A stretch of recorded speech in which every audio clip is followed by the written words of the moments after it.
Bismillahi Raxmaani Raxiim. Ma isku aragtay madax xanuun iyo cadaadis kaa qabta foolka wejiga iyo basadoo ku danqata markaad taabatid, murqaha qoorta iyo garbaha oo ku geegsama. Madax xanuunkan ma kugu kacaa xilliga aad isku buuqsan tahay, markaad kombiyuutar muddo dheer ku shaqaysid, hergebka markuu ku hayo, hurdada markay kugu yar tahay, gaajada markay kugu daahdo, iyo haddii meel buuq badan tagtid sida suuqyada iyo xafladaha oo kale. Haddii jawaabtu haa tahay, casharkan adigu kugu socda ay ka faa'iideyso lana wadaag bulshada. Magacaygu waa Dr. Mahdi, waxaan ka mid ahay dhakhaatiirta ka howlgasha isbitaalada East End. Astaamaha kore waxaa lagu yaqaanaa madax xanuunka ka dhasha kacsanaanta iyo walwalka, kaasoo afka qalaad lagu dhaho tension headache. Waa nooca ugu badan madax xanuunada laga sheegto. Madax xanuunkan waxaa lagu qaldaa goonjabka ama dhanjafka, laakiin wuxuu kaga duwan yahay inuusan lahayn lalabo iyo matag.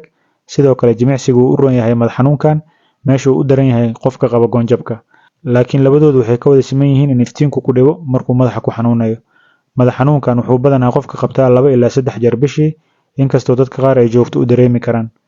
Madax xanuunkan waxaa looga hortagi karaa in hurdo kugu filan la jiifto, gaajada la iska ilaaliyo, biyo cabitaanka la badsado, si joogto ah loo jimicsado, iyo in loo nasto isticmaalka shaashadaha kuwaasoo xanuunkan kiciyo. Haddii intaas ay shaqayn weyso, xanuun baabiye ayaa loo qaataa sida paracetamol, ibuprofen ama aspirin. Hadduu walwal iyo kacsanaan joogto ah ay jirto, waa in lagu qoro daawooyinka yareeya isku buuqa.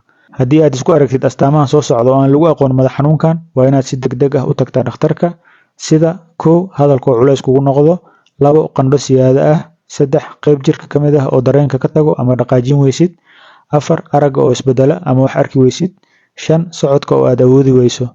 Insha Allah madax xanuunada kale waan ka soo hadli doonaa.